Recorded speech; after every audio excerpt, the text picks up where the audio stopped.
Ahora sí, perfecto. Bueno, comenzamos con la temática de los puntos específicos que van de cara al parcial, ¿sí? Yo voy a compartir pantalla el archivo que yo le subí y lo voy a ampliar, quizá para ir mirando los temas allí y también a su vez ver aquí, parcial de economía, temas parcial uno era el archivo, ¿sí?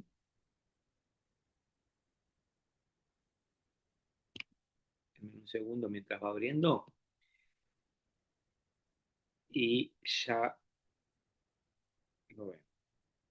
Bueno, acá está, comparto pantalla enseguida, así lo vemos todos en estos minutos. ¿De qué se trata cada ítem que está puesto en avisos en el campus, verdad? Bueno, comparto, compartir aquí. Bueno, en este momento les estoy compartiendo pantalla, creo que ven por aquí. Bien, minimizamos por acá. Bueno, esto es el archivo que ustedes tienen. Ahora yo lo voy a ampliar con los puntos que van, posibles preguntas, cosas específicas que sí o sí traten de repasarlas o tenerlas claras antes de entrar al parcial.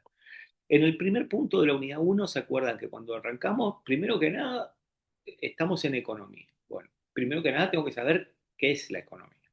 En términos del objeto de estudio, el objeto de estudio tiene que ver con el concepto de economía, o sea, palabras clave, ¿se acuerdan lo primero que vimos? Recursos, ¿sí? Que esos recursos son finitos y las necesidades son ilimitadas, ¿ah? Porque las sociedades van cambiando, tienen nuevas necesidades y aparte van siendo cada vez más grandes y surgen, las humanos y las sociedades tenemos cada vez, pero también las instituciones tienen necesidades, o sea, las familias, las empresas, los estados, todos tenemos necesidades que no terminan nunca y los recursos son finitos. ¿Tá? Entonces, la administración de manera eficiente de esos recursos finitos para todos estos agentes económicos que están dentro de la sociedad sería el, el objeto de estudio de la economía, o sea, tiene que ver con el concepto, y el método es un método de las ciencias sociales que es sistemático y demás, se basa, primero nacieron las ciencias duras con ese método sistemático, observación, puedo tener, primero observo, porque si no observé un problema no voy a inventar un problema. Luego tengo una pregunta, problema, es los mecanismos que ustedes ven en metodología y que aplican en la propia tesina que van a investigar ustedes. ¿Sí? Ustedes también van a investigar sobre fenómenos sociales y humanos. ¿Sí? Por eso la metodología que ustedes tienen también es de las ciencias sociales. ¿Cuál es la especificidad de la economía? Que dentro de ese método científico tenemos que el foco está con todo lo que tenga que ver con recursos. ¿Ah? La ciencia política es otra ciencia social, va a ir más bien para las políticas públicas, todo lo que son instituciones políticas, actores políticos, partidos políticos, políticas públicas, todo lo que tiene que ver con eso es especificidad dentro de la ciencia social y la ciencia política. ¿Sí? Dentro de la economía, todo lo que tiene que ver con recursos. Problemas sociales para la sociología. ¿Sí? Cada una tiene su especificidad, pero todos problemas sociales y humanos. Ustedes van a tener lo mismo también con el factor humano, van a ver con riesgos sociales, riesgos psicosociales, accidentes de trabajo, todo eso que también tiene que ver con sociales y humanos. Y tienen el mismo método científico que van a tener que luego tener hipótesis, identificar variables, van a ver antecedentes para ver si hay un marco teórico de referencia, identificamos las variables, procesamos eso y vamos a obtener unos resultados, ¿sí? Eso es la base del método que tenemos para llegar ahí. Y bueno, y no siempre nos dan los mismos resultados, como sabemos, ¿no? Vieron que para medir la pobreza, si yo mido acá en Uruguay la pobreza por necesidades básicas insatisfechas o por línea de ingreso, me puede dar resultados diferentes. Usted también. Si ustedes aplican una evaluación de riesgo por un método o por otro, le da diferente también, ¿sí? O sea que eso es lo que nos difere de las ciencias blandas, que son las sociales, con las ciencias duras. En matemáticas yo puedo llegar por un teorema o por otro y llego al mismo resultado. En la física también. Bueno, en las ciencias blandas eso no ocurre. Bueno, perdón que me saltó otra ventana. Era acá. Bien, eso con lo que tiene que ver con el concepto de economía.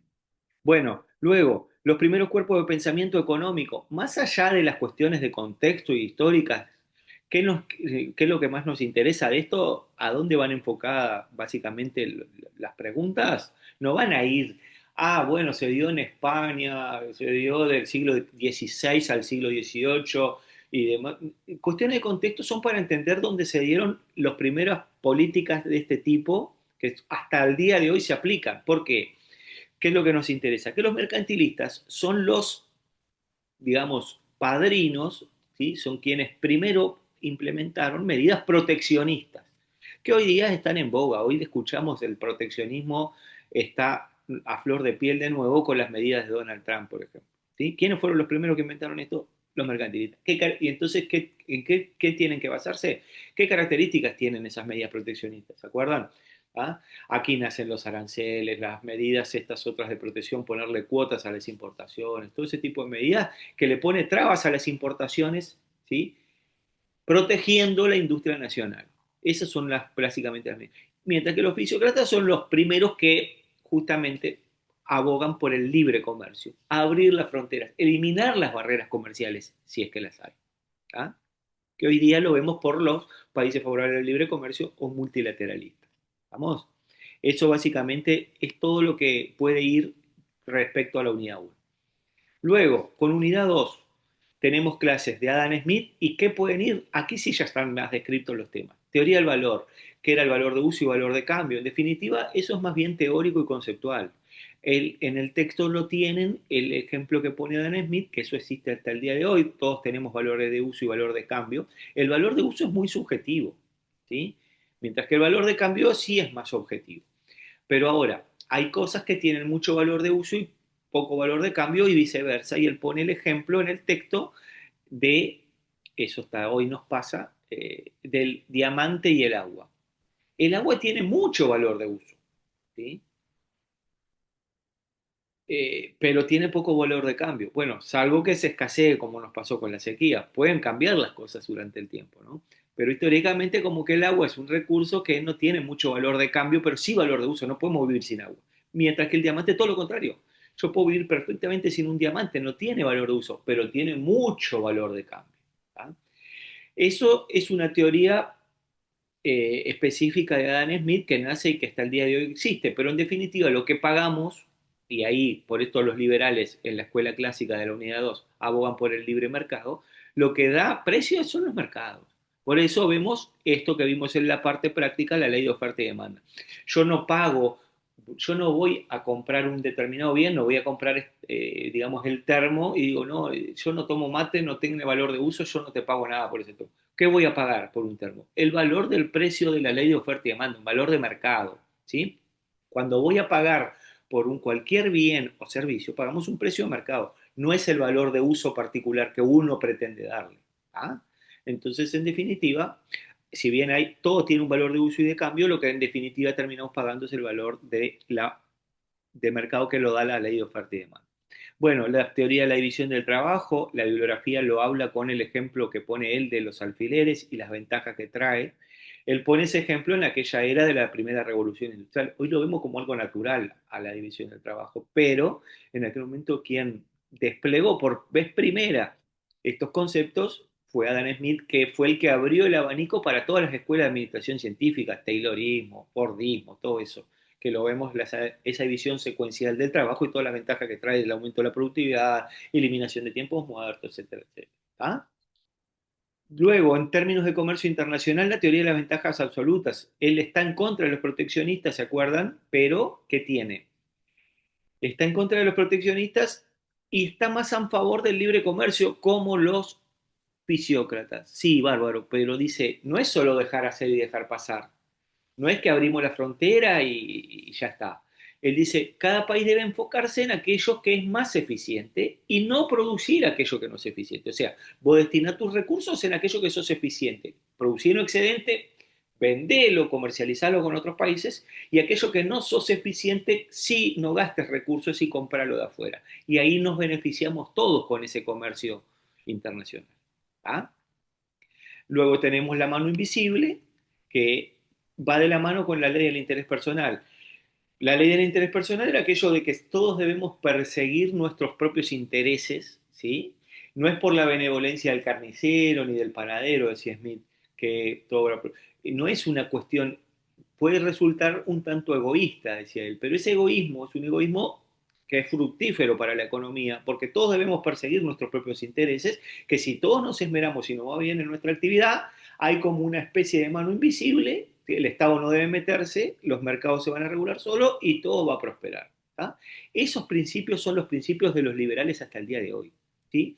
Hoy día, cuando vemos a un liberal, ¿sí? que aboga por el liberalismo económico, se basa en estas teorías de Adam Smith hasta hoy día. Hay algunos que son extremadamente liberales, como vemos en términos políticos, y hay otros que son unos liberales más sociales, que eso lo vamos a ver más adelante. O sea, más Estado, menos Estado, pero siempre libre mercado. Bueno, por así decirlo. ¿Ah?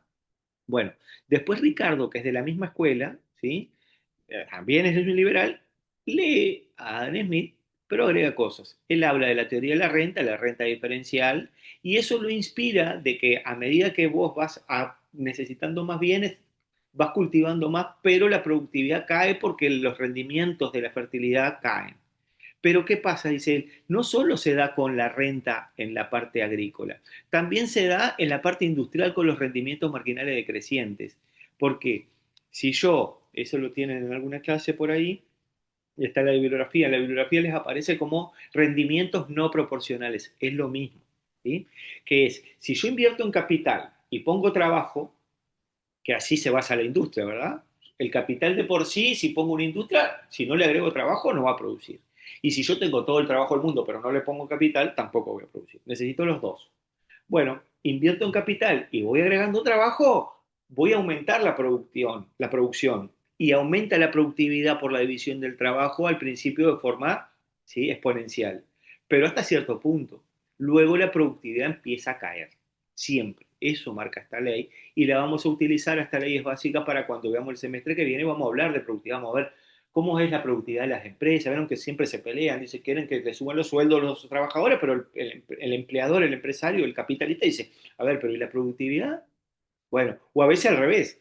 Dice, subió la productividad y no nos subieron los sueldos, se la está llevando todo el empresario. Bueno, vamos a ver de todo, eso, toda esa discusión de la productividad nace a partir de esta ley. Acá lo único que tenemos que ver es básicamente el concepto de eso, ¿qué es eso? Lo tienen en el campus, hay en una presentación también, que es que cuando yo mezclo dos factores, eso es producir. Bueno, pero si dejo uno fijo y voy agregando otro, la producción va a crecer hasta cierto punto. Luego los rendimientos son decrecientes.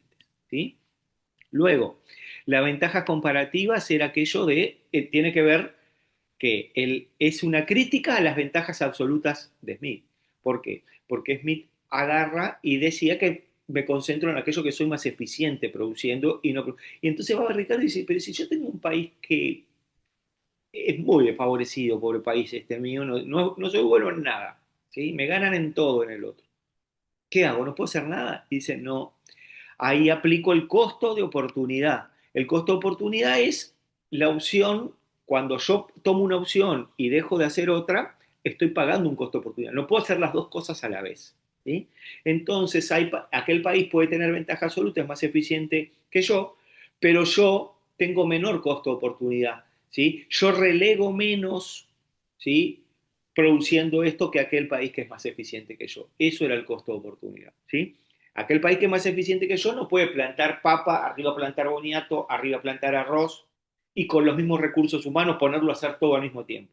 Cuando estoy haciendo una cosa, dejo hacer la otra. Bueno, aquel pierde más que yo si deja de hacer. Por más que sea más eficiente, pierde más que yo si deja de hacer esto por hacer lo otro. Entonces yo me dedico a donde yo pago menos costo de oportunidad.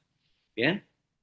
Bueno, lo de los prácticos ya lo indiqué, que van a ir ejercicios, puede ir a dos, tres preguntas relacionadas a oferta y demanda, donde estén atentos y tengan papel en mano por las dudas, porque puede ir algo de donde les aparece una letra de un problema, similar a los que vimos en los prácticos, y entonces van a tener que identificar si se mueve la oferta, se mueve la demanda, si sube o si baja, y eso va a afectar las cantidades transadas, dice los precios. Entonces a veces si yo no estoy armado y tengo el papel y lápiz a mano como para resolver eso y ver cuál es la opción correcta, capaz que pierdo tiempo y capaz que mentalmente me confundo. En mi mente es difícil de diagramar la oferta y demanda ya en mi mente y ver lo que pasa todo, ¿no? Capaz que lo pueden hacer, pero les recomiendo que tengan papel en mano, entonces diagramar el mercado, la oferta y la demanda que se movió y dice, ah, entonces sí, es esta opción, sube los precios y baja las cantidades transadas, ¿por qué? Porque se movió tal cosa. ¿Ah? O sea que es una recomendación que lo hice al principio, pero lo vuelvo a repetir. Y por último, gente, y los dejo, disculpen que voy volando, pero ya estamos entrando con otro grupo, también una clase de dudas. Marx, la escuela marxista, ¿sí? Que está más identificado con un modelo más de corte socialista. Bueno, las cuestiones más bien teóricas son el materialismo histórico, aquello de que él critica el idealismo hegeliano. Las sociedades no van cambiando por las ideas, dice él, van cambiando por las condiciones materiales. Las condiciones materiales forjan a las ideas, a la ideología, a las instituciones. ¿Sí? Es otra manera de ver ese idealismo. Es como dar vuelta. Es como la discusión que primero el huevo o la gallina. Bueno, esto es lo mismo. ¿Las sociedades cambian por las ideas o cambian por las condiciones materiales? Bueno, los idealistas dicen que cambian por las ideas, como que van evolucionando porque van cambiando las ideas y se instalan las instituciones, las reglas de juego, las ideologías y demás. Bueno, Marx dice que no, que la ideología es determinada por las condiciones materiales a lo largo de la historia. En la era feudal, el clivaje que había en la era feudal hace que vivíamos en el feudalismo. Luego ese clivaje que se da por las condiciones materiales, cambian los feudos, los siervos y demás, cambian a otras clases sociales las condiciones materiales y se forma el sistema capitalista. Y esa misma lucha de clase de las condiciones materiales que iban a tomar, digamos, apropiarse de los medios de producción por la clase proletaria, iba a hacer cambiar también las instituciones y pasar a una sociedad más de corte socialista, que en definitiva no se cumplió del todo esto último, pero Marx lo pronosticaba de esa manera. ¿Ah? Bien, después, teoría del valor y la explotación. Acá Marx incorpora el concepto famoso de la plusvalía, ¿sí? Que es la explotación, esa apropiación que se queda al capitalista sobre ese trabajo extra, que en aquel momento era bastante grosero, ¿no? No trabajaban 8 horas, trabajabas 15, 16 horas por día y quizás vos con 2 horas de ese trabajo ya completabas ese trabajo y el resto de horas era todo un trabajo que se lo apropiaba el capitalista, esa ganancia. Bueno, esto sirvió también para crear esa cultura de que, bueno, sí, esta es una de las mejores teorías de Marx para crear esa conciencia de clase obrera, pelear por derechos de los trabajadores y demás. Por eso los sindicatos y demás generalmente se abogan en la teoría marxista porque fue quien creó esa conciencia de clase, de explotación y sirvió para crear todos esos nuevos derechos laborales de distintas generaciones que hasta el día de hoy tenemos, ¿sí?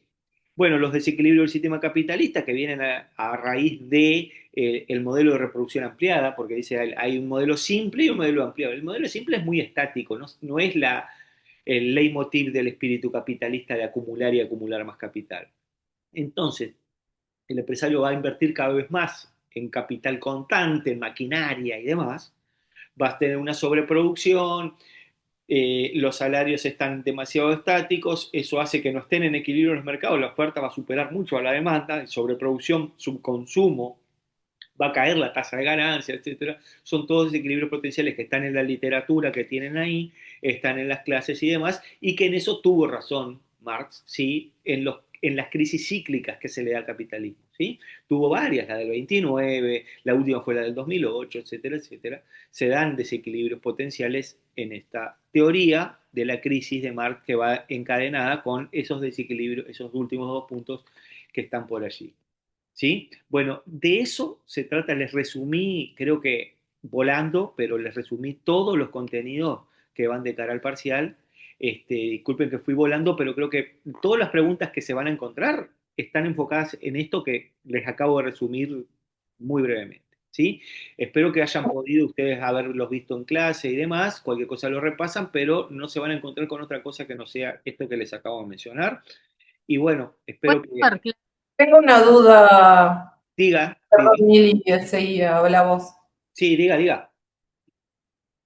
No, se me cortó la luz y justo cuando estaba al principio no escuché qué preguntó Pamela, pero dijo cuántas preguntas van a hacer y qué horario, cuántos minutos vamos a tener. Mira, generalmente andan cerca de 20 preguntas, más o menos, y tienen más o menos, no me acuerdo si eran 20 o 30 minutos, está más o menos como que por 1 minuto y medio, no me acuerdo exactamente, pero tienen cerca de Ok, 30 minutos creo que tienen de parcial, más o menos. bien, Ah, bien.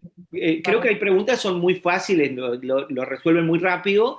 Está pensado más bien para la parte práctica de ese tiempo, ¿verdad? Porque quizá le Bien, lleva un poquito más, como le digo, que a veces capaz que tenés que pensarlo más, graficar. ¿Ah? Las preguntas más conceptuales es muy fácil, porque vos lees una pregunta, tenés las opciones, creo que se contestan enseguida. Ah, pero creo que les perfecto. sobra, está probado que está chequeado que les sobra el tiempo. Hay gente que viste que necesita más tiempo, hay gente que quiere volver a revisar, pero andaban en torno a las 20 preguntitas, ¿está? Bien, muchas gracias. Bien. No sé si tienen alguna duda, los dejo porque ya me están esperando en otra sala. No, profe, vaya, no hay problema. Muchas Bueno, gracias. gracias a ustedes y Juan bueno, Pablo, recuerden que me habló alguien más. muchas Joaquín. No, gracias, solo se Carlos. estaba Nos despidiendo. vemos. Despidiendo. Bueno, gracias gente, que Chao. anden bien Muchas y gracias. éxito para todos. Chau, chau. Gracias.